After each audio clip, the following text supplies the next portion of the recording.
All right, today we're going to be talking about combination therapy for generalized anxiety disorder. I'm Nathan Rotman, and I had help from my partner Hector Mendez. All right, so when we first set out to determine what we were going to do for our research project, we had to determine a few things. So the purpose, the problem, and then ultimately we had to come up with our pick-out question to guide our research. So the purpose of the research project was to determine which treatment options for patients suffering from generalized anxiety disorder yield the greatest reduction in symptoms. So the problem, generalized anxiety disorder, has one of the highest prevalences of any psychiatric disorder and significantly decreases the patient's quality of life. All right, so from there we determined our pick-out question. In outpatient adult patients with generalized anxiety disorder, how does the use of combination therapy, pharmacological and cognitive behavioral therapy, compared to pharmacological therapy alone in decreasing GAD symptoms in 3 months? So first we had our population, outpatient adults with GAD. Next we had our intervention, combination therapy, so pharmacological and cognitive behavioral therapy. We had our comparison, pharmacotherapy alone. We had our outcome, decreasing symptoms of generalized anxiety disorder. And then we had our time frame, which is within 3 months.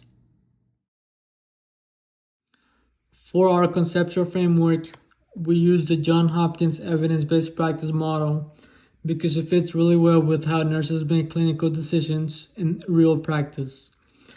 This model breaks evidence-based work into 3 phases. The first phase is identification. This is where you recognize the clinical problem. For us, this was the question of what treatment approach works best for managing GAD in outpatient adults. That's what led us to create our pick-out question. The second phase is evidence, which is where we collected and appraised all of our research. This included our 6 primary studies, the clinical guideline, and the summary review. We use tools like the Johns Hopkins appraisal checklist in the AGREE-2 tool to evaluate the strength of each piece of evidence. And the last phase is translation, where you take what the evidence shows and turn it into real recommendations for practice. That's where we looked at what nurses can actually do, what changes might be needed, and what barriers or facilitators exist. Overall, the Johns Hopkins model gave us a clear, organized structure to follow, and it helped us combine findings from guidelines, trials, and reviews into one cohesive conclusion. For our method section, we followed a structured evidence-based process to answer our pick-out question. First, we perform a detailed literature search using several major databases, including CINAHL, PubMed, Medline, Cochrane, PsycInfo, and Web of Science. We use our pick-out keywords and Boolean operators to narrow down the results and applied inclusion and exclusion criteria to select the most relevant studies. Next, we organize our research using a Prisma flow diagram, which helped us track how many articles we identified, screened, and ultimately included.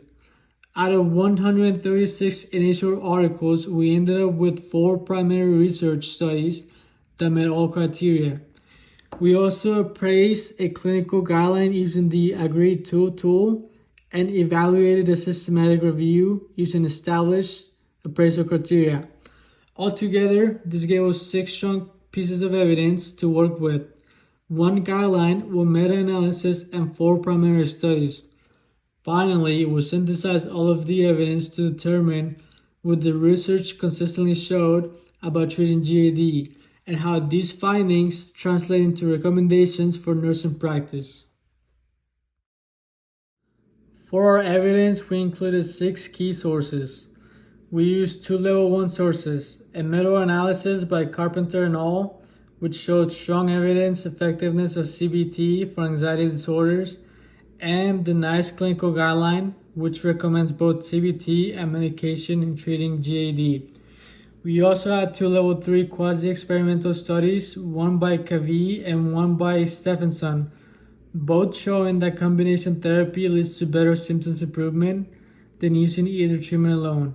Our level 2 RCT by Xie and al. Supported this, with the combination of CBT and duloxetine outperforming medication alone. And finally, we included a level 5 pharmacological review by Hafitz and al., which supported using medication along with psychotherapy.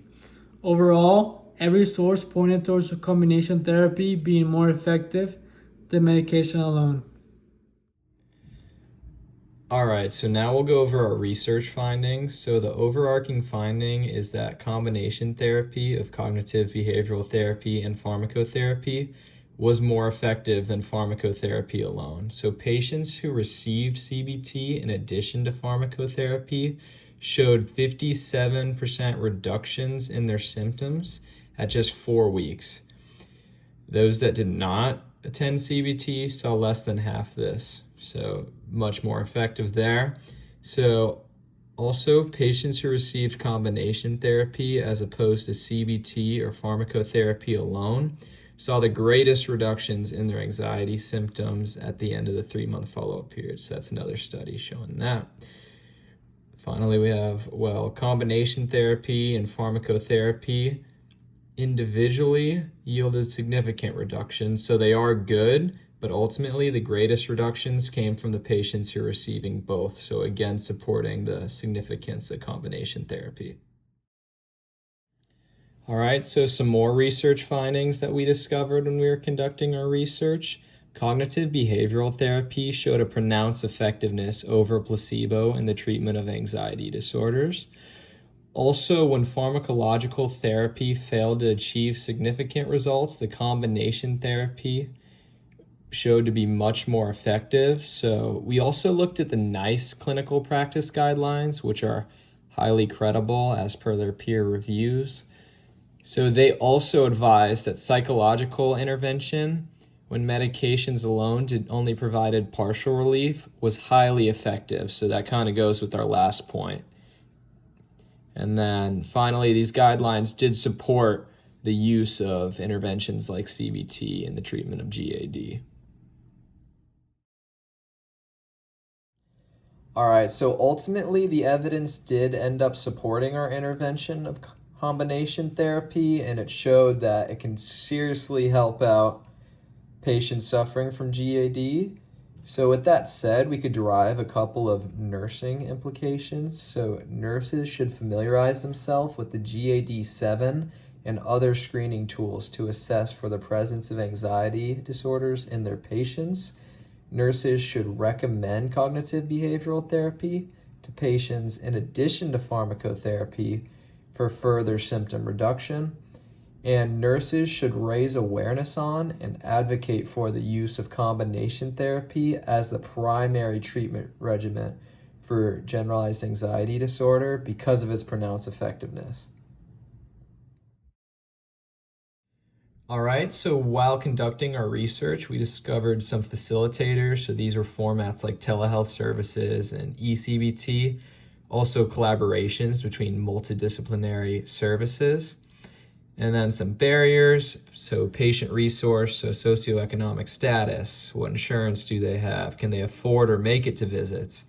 Also, there's a big shortage of psychiatric healthcare providers, and then a few limitations is that these studies only focused on certain drugs or types of CBT, and then something it didn't consider is that individual pharmacogenetics plays a role in the drug effectiveness for each patient. In conclusion, the evidence strongly supports the use of combination therapy, meaning CBT, together with pharmacotherapy as the most effective approach for managing GAD in outpatient adults. Across all 6 pieces of evidence, our guideline, the meta-analysis, and the primary research studies, combination therapy consistently led to greater symptom reduction, better coping skills, and improved overall quality of life compared to medication alone. Our pivotal question was clearly answered, and the findings support moving practice toward an integrated model of care. This approach also aligns with current clinical guidelines and the STEP care framework. All right, these are our references, and I hope you enjoyed our presentation. Thank you.